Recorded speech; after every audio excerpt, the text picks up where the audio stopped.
A Hora do Ungido, com o pastor Paulo Messias. Olá, meus amados irmãos e irmãs, a quem vos cumprimento com a graça e com a paz do Senhor Jesus. Eu sou o pastor Paulo Messias, da Igreja Videira de Canaã, Goiânia, Goiás, Brasil, para o mundo, chamado por Deus para pregar o Evangelho da Graça, para curar os enfermos, para libertar os cativos. Mas antes de orar com você, gostaria de responder uma pergunta com uma ministração. Um crente ainda sofre maldição? Uma pergunta que frequentemente pessoas fazem é se ainda existe maldição nesse tempo da graça. Obviamente, nós somos abençoados com toda sorte de bênçãos espiritual, mas será que o crente ainda pode sofrer com maldição? Em Gálatas capítulo 1, Paulo diz claramente que qualquer um, inclusive ele mesmo, se vier a perverter o evangelho, sofrerá maldição, anátema. No contexto de Gálatas, como as pessoas estavam pervertendo o evangelho, pastor, introduzindo a lei com o fim de se tornarem santos. Olha o que diz: admira-me que estejais passando tão depressa daquele que vos chamou da graça de Cristo para outro evangelho, o qual não é outro, senão que há em alguns que vos perturbam e querem perverter o evangelho de Cristo. Mas ainda que nós, ou mesmo um anjo vindo do céu, vos pregue um evangelho que vá além do que temos pregado, seja anátema. Gálatas capítulo 1, do verso 6 ao 8. Essa maldição é para pregadores. Todavia, no momento em que você começa a compartilhar com os outros um evangelho pervertido, se você coloca debaixo de maldição, mesmo que esteja apenas conversando ou escrevendo na internet. Assim sendo, podemos afirmar que ainda existe maldição no Novo Testamento. Paulo diz que a maldição poderia vir sobre si mesmo caso mudasse o evangelho. A maldição mencionada em Gálatas é uma maldição que foi esquecida, mas ainda é real. Um crente sofrendo a maldição. Paulo diz que a bênção é guardada exclusivamente para aqueles que possuem a mesma fé de Abraão. Quando Abraão creu em Deus, ele foi justificado. Isso foi exclusivamente pela fé, sem nenhuma obra da lei. Foi por causa da fé que Abraão foi justificado. Ora, tendo a Escritura previsto que Deus justificaria pela fé os gentios, pré-anunciou o Evangelho a Abraão. Em ti serão abençoados todos os povos, de modo que os da fé são abençoados como crente Abraão. Os da fé que são abençoados. Mas o que é ser da fé, pastor? No contexto de Gálatas, ser da fé é crer na justificação que vem da fé. Quando cremos que somos justificados pela fé, somos abençoados como foi Abraão. E como Abraão foi abençoado? Ele foi chamado amigo de Deus. Ele era rico, próspero, viveu 150 anos e ainda teve mais filhos no segundo casamento com Quetura. Ter a bênção e o favor de Deus é a coisa mais importante. Quando você é abençoado, ninguém pode pará-lo ou resistir-lhe. Talvez você não seja o mais esperto, inteligente, nem o mais bonito ou habilidoso, mas se a bênção está sobre você, tudo ao seu redor vai convergir para promovê-lo e colocá-lo numa posição de honra. Lembre-se de que a mão de nenhum homem é grande o suficiente para parar a mão de Deus. A vontade de Deus é, pois, que sejamos abençoados, mas se deliberadamente resolvermos ainda viver segundo o padrão da lei, então a maldição vem sobre nós. Não é que Deus nos amaldiçoa, mas decidimos viver pela lei, devemos cumprir todos os mandamentos. Caso contrário, a maldição virá. Tiago diz que aquele que quebrar um único mandamento da lei é culpado de todos eles. Tiago capítulo 2, verso 10. Todos quantos, pois, são das obras da lei, estão debaixo de maldição, porque está escrito: maldito todo aquele que permanece em todas as coisas escritas no livro da lei, para praticá-las. Gálatas capítulo 3, verso 10. Assim, os que são da fé são abençoados, mas os que são da obra da lei estão debaixo de maldição. Se você vive pelo favor imerecido, você é abençoado. Mas se você decide viver pelas obras da lei, pelo favor imerecido, pela justiça própria, você mesmo se coloca debaixo de maldição. No momento em que você tenta viver santificação ou obter justiça baseado nas obras da lei, você se coloca debaixo de maldição. A ordem de Deus é muito clara. Se quisermos viver pela lei, devemos cumprir todos os mandamentos. Caso contrário, caímos em maldição. Para aqueles que decidem viver pela fé, a única maneira de se livrar da maldição é cumprindo todos os mandamentos. O problema é que ninguém jamais conseguiu cumprir a lei. Fomos libertos da maldição. Escolher viver pela graça ou pela lei é escolher viver debaixo da bênção ou debaixo da maldição. Se vivemos pela graça do Evangelho, já não sofremos maldição, pois Cristo se fez maldito em nosso lugar. Cristo nos resgatou da maldição da lei, fazendo-se Ele próprio maldição em nosso lugar. Porque está escrito: maldito todo aquele que for pendurado em madeiro. Gálatas capítulo 3, verso 13.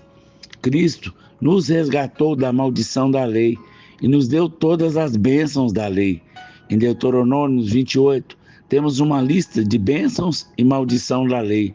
São 14 versículos para bênçãos, mas 54 para maldições.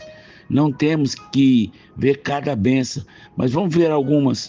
Bendito serás tu, e bendito será na cidade, serás no campo. Deuteronômio 8:3. Isso significa que a bênção está sobre nós e não sobre o lugar onde nós estamos. Bendito o fruto do teu ventre. Deuteronômio 28:4. Todo o seu corpo é abençoado, com saúde, fertilidade. A nossa bênção também se estende aos filhos. Não importa o que digam sobre eles, podemos declarar que somos abençoados. O Senhor fará que sejam derrotados na tua presença os inimigos que se levantarem contra ti. No verso 7. No verso 8, o Senhor determinará que a bênção esteja em tudo que colocares a mão. O Senhor te abrirá o seu bom tesouro e emprestarás a muita gente, porém não tomarás emprestado. No verso 12. Ser abençoado é emprestar. Tomar emprestado é maldição. Fazer dívida não é pecado.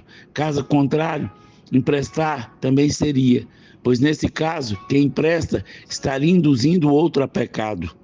O Senhor te porá por cabeça e não por cauda. No verso 13, as maldições incluem áreas como a sua saúde, a sua família, sua provisão e a sua paz.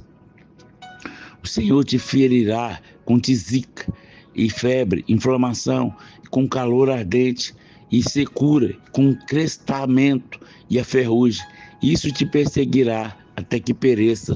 Verso 22. A tisica é uma tuberculose. Cristo nos resgatou de todas as maldições de enfermidade. O Senhor te ferirá com úlceras do Egito, com tumores, com sarna, com purinho, para que não possas curar-te. No verso 27. Então o Senhor fará terríveis as tuas pragas e as pragas da tua descendência, grandes e duradouras pragas e enfermidades graves e duradouras. Verso 59. Essa é a descrição de doenças crônicas que duram a vida toda. Mas Cristo nos resgatou de todas essas maldições. Não estamos debaixo de nenhuma dessas maldições da lei. Mas aqueles que escolhem viver pelas obras da lei ainda estão sujeitos a elas. A respeito dos seus filhos, se diz que eles serão levados cativos. Gerarás filhos e filhas, porém não ficarão contigo, porque serão levados ao cativeiro. No verso 41. Ser levado ao cativeiro é estar preso por droga, álcool, coisa assim. Tudo é maldição, mas nós fomos libertos delas. A respeito da provisão, havia também uma maldição na lei. O estrangeiro que está em meio a ti se elevará mais e mais. tu mais e mais descerás. Ele te emprestará a ti, porém tu não lhe emprestarás a ele. Ele será por cabeça e tu serás por cauda. Deuteronômio 28, 43 e 44. Certamente fomos redimidos da pobreza, da miséria. A graça do Senhor Jesus Cristo é que, sendo rico, ele se fez pobre por amor de nós, para que pela sua pobreza nos tornássemos ricos. 2 Coríntios 8, 9. O Senhor te fará voltar ao Egito em navios, pelo caminho que eu te disse. Nunca, jamais o verás. Sereis ali oferecido para venda como escravos e escravas aos vossos inimigos, mas não haverá quem vos compre. Deuteronômio 28, 68. Esta é a suprema humilhação. Além de ser vendido como escravo, não haverá ninguém interessado em comprá-los. A última palavra de maldição é que ninguém iria comprá-los, mas Cristo veio justamente para nos redimir. A palavra resgatar significa comprar. Ninguém se interessou em pagar o preço por nós, mas Cristo veio e nos comprou. Ele nos resgatou, nos redimiu da maldição da lei. Gálatas 3,13. A palavra usada em Gálatas 3,13, traduzida como resgatar, é exagorazo. Ela vem de duas palavras gregas, ex e agora. Ex é um prefixo que designa algo para fora. E agora, no mercado, em Atenas, resgatar significa, pois, comprar no mercado de escravos. No dia de Jesus, a forma comum como os judeus executavam os criminosos eram pelo apedrejamento. O Senhor Jesus poderia ter morrido dessa forma, mas em vez disso, ele foi crucificado. 1000 anos antes de existir a crucificação, Moisés disse que aquele que fosse pendurado no madeiro seria amaldiçoado. Deuteronômio 21, 23. Isso significa que o Senhor não derramou seu sangue apenas para perdoar dos pecados, mas também para nos livrar da maldição, fazendo Ele próprio maldição em nosso lugar. Todas as vezes que resolvemos nos relacionar com Deus com base na nossa performance, no nosso mérito ou em obras, decaímos para a lei e nos separamos da graça. E uma vez que nos separamos da graça, sujeitamos novamente a maldição da lei. Só existem duas possibilidades: ou vivemos pela graça ou confiamos na lei. Se não dependemos do favor imerecido, caímos para a lei. Não podemos viver pela fé e pelas obras ao mesmo tempo. Esses dois princípios de vida são como água e óleo, não pode misturar. Evidentemente que pela lei ninguém é justificado diante de Deus, porque o justo viverá pela fé. Ora, a lei não procede da fé, mas aquele que observar os seus preceitos, por eles viverá. Gálatas capítulo 3, verso 11 e 12. Essa é a razão, porque muitos crentes não são abençoados. Eles ainda vivem confiados no mérito da lei. Não depende da fé, mas das obras da justiça. E pelo contexto de Gálatas, sabemos que a fé aqui é a justificação por fé. É a confiança absoluta na obra de Cristo realizada na cruz. A minha justiça é apenas um dom que eu recebi e não uma virtude que eu conquistei pela minha obediência aos mandamentos. O justo vive pela fé. Todos os milagres do Senhor foram feitos exclusivamente pela fé. Em nenhum momento o Senhor exigiu de pessoas um bom comportamento antes de fazer um milagre. As pessoas certamente tinham problemas conjugais, ressentimentos, intrigas, mas o Senhor nunca disse que primeiro deveriam cumprir o mandamento antes de curá-las. O Senhor também jamais enviou doença sobre alguém como forma de discipliná-lo. Ele nunca impôs a mão para dar lepra, só para curar. Em nenhum momento o Senhor faz milagre com base no merecimento das pessoas, mas sempre com base na fé. Todas as pessoas que vieram a Jesus foram curadas. Será que em todas elas cumpriram a lei perfeitamente? Claro que não. Elas sabiam. Elas somente recebiam pela fé. Em Mateus capítulo 9, temos relato da cura de 2 cegos. A única condição do Senhor foi a fé. Partindo Jesus dali. Seguiram 2 cegos clamando: tem compaixão de nós, filho de Davi. Tendo ele entrado em casa, aproximando os cegos, e Jesus perguntou: credes que eu posso fazer isso? Respondeu: sim, Senhor.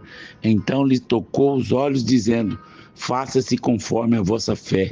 Mateus capítulo 9, verso 27 ao 29. O Senhor lhes perguntou: vocês creem que eu posso fazer isso? Ele não exortou, dizendo: o que vocês têm olhado? A graça depende da fé, mas a lei é confiada nas nossas próprias obras e méritos. Em Mateus 15, o Senhor falou a mesma coisa para a mulher Ciro-fenícia. Apenas a fé foi necessária. Então lhe disse: ó mulher, grande é a tua fé, faça-se contigo o que queres. E desde aquele momento, a sua filha ficou sã. Mateus capítulo 15, verso 28. Essas pessoas não eram perfeitas, certamente tinham pecados. Elas não receberam o milagre com base em quão santas eram. É claro que a santidade glorifica o Senhor, mas não é razão para a bênção. Na verdade, a bênção é que produz santidade, pois a bondade de Deus é que nos conduz ao arrependimento. Romanos capítulo 2, verso 4. O Senhor nunca diz: grande é o meu poder, mas ele diz à mulher que a fé dela era grande. Em Lucas, falando do leproso curado, ele voltou para agradecer mais uma vez. O Senhor mostra que a única condição é fé. Disse: levanta-te e vai, a tua fé te salvou. Lucas 17, 19. No Evangelho de Marcos, o Senhor também curou o paralítico unicamente por causa da sua fé. Vendo-lhes a fé, disse Jesus ao paralítico: filho, os teus pecados estão perdoados. Marcos capítulo 2, verso 5. Dirigindo-se à mulher hemorrágica, o Senhor disse que foi a fé dela que a salvou. Então disse: filha, a tua fé te salvou, vá em paz. Infelizmente, muitos ainda estão focados em sua performance, em vez de apenas crerem. Na verdade, quanto mais olham para o que têm feito, menos conseguem ter fé. Mas quando entendemos que a nossa justiça é pela fé, espontaneamente nos colocamos na posição de receber a bênção. Diante da importância da fé, os discípulos pediram a Jesus que lhes aumentasse a fé. Então disseram os apóstolos ao Senhor: aumenta-nos a fé. Respondeu-lhes o Senhor: se tiveres fé como um grão de mostarda, direi a essa amoreira: arranca-te e transplanta-te no mar, e ela vos obedecerá. Lucas 17, versos 5 e 6. O Senhor torna as coisas ainda mais fáceis para nós. Não precisamos de uma grande fé. Se tivermos fé como um grão de mostarda, que é menor das sementes, isso será suficiente para recebermos o milagre de Deus. Precisamos apenas usar a fé que temos. Que tipo de fé, que tipo de vida você deseja? Uma vida de performance ou uma vida de fé? Não precisamos mais viver debaixo de maldição.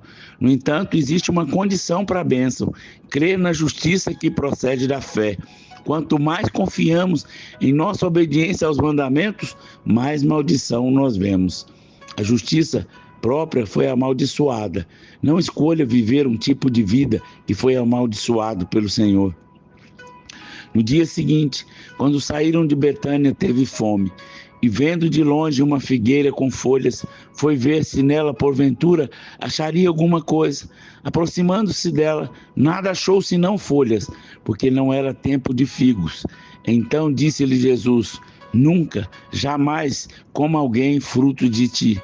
E seus discípulos ouviram isso. Marcos capítulo 11, verso 12 ao 14.